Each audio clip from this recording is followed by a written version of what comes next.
আমি একটা কথাই হয় না, একটি মাত্র কথা আপনারা কইছি না যে আমি এখন মুসলমান হইতেছি, কইছি না?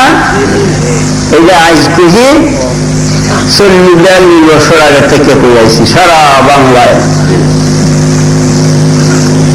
এই পর্যন্ত তোমরা ওর মোহাম্মদিয়া কইলে আমি যদি প্রশ্ন করতাম পারি,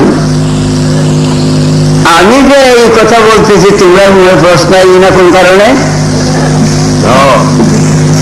তোমরা কি করলেন রে সাহেব, আমি এখন মুসলমান হইতেছি, আমি কি আগে মুসলমান আসলাম না? না, বায়াতে রাসূল গ্রহণ না করা পর্যন্ত মুসলমানি দাবি বৃথা। আমি দলিল দিব কোরআন দে, ইন্নাল্লাযীনা ইউবায়িউনাকা ইন্নামা ইউবায়িউনাল্লাহ ইয়াদুল্লাহি ফাওকা আইদিহিম লাকাদ রাদিয়াল্লাহু আনিল মুমিনিনা ইয ইউবায়িউনাকা। আল্লাহ তখনই রাজি হয়ে যায়, সন্তুষ্ট হয়ে যায়। রাজিয়া মাঝি সেগা, আল্লাহ কয় আমি নিশ্চয়ই নিশ্চয়ই সন্তুষ্ট হয়ে গেছি নবীজি গো তোমার কাছে যারা বায়াত গ্রহণ করছে। এর আগে আর মুসলমানি দাবি দলিল বাদে বৃথা বৃথা। আমরা আপনার হাত ধরতাম, বুঝে নিরীক্ষ করতেন, হাবিটা মরিচ করেন লাগে ডিসকাউন্ট করে, হাতে হাতে মরিচ করেন লাগে পুরুষ দেনে।